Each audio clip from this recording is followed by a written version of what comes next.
Assalamualaikum warahmatullahi wabarakatuh. Bismillahirrahmanirrahim. Bertemu lagi di Elvik Channel. Di sini saya akan menceritakan tentang kisah Sunan Muria.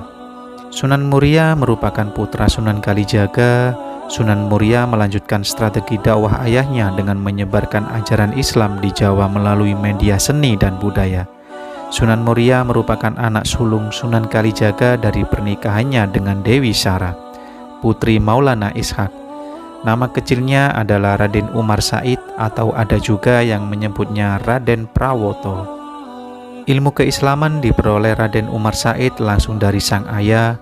Beranjak remaja ia berguru kepada Ki Ageng Ngerang bersama Sunan Kudus dan Adipati Patak. Raden Umar Said atau alias Sunan Muria terlibat dalam pemilihan Raden Patah sebagai pemimpin perdana kerajaan Islam pertama di Jawa tersebut. Kendati termasuk sosok berpengaruh di Kesultanan Demak, namun Raden Umar Said lebih suka tinggal di daerah terpencil dan jauh dari pusat perkotaan dalam menjalankan dakwahnya. Sunan Muria suka bergaul dengan rakyat jelata sambil mengajarkan keterampilan bercocok tanam, berdagang, dan kesenian. Julukan Sunan Muria disematkan karena ia menetap di Gunung Muria. Gunung Muria terletak di pantai utara Jawa Tengah, sebelah timur laut kota Semarang. Gunung ini termasuk ke dalam wilayah Kabupaten Kudus, Kabupaten Jepara, dan wilayah Kabupaten Pati. Sebagaimana dakwah ulama Wali Songo lainnya, Sunan Muria juga merangkul tradisi dan budaya masyarakat setempat, serta menyesuaikan dengan ajaran Islam. Salah satu tradisi yang diubah Sunan Muria adalah tradisi bancakan.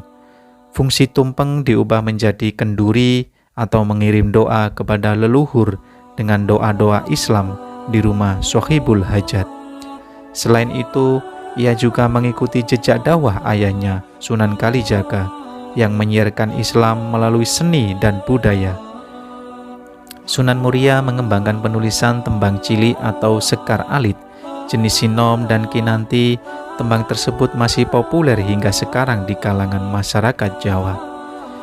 Dalam buku Atlas Wali Songo, Agus Suyanto menyebutkan Sunan Muria kerap menggelar pertunjukan wayang gubahan ayahnya, seperti Dewa Ruci, Dewa Srani, Jamus Kalimasada, Bagawan Cipnating, Semar Ambarang, dan sebagainya.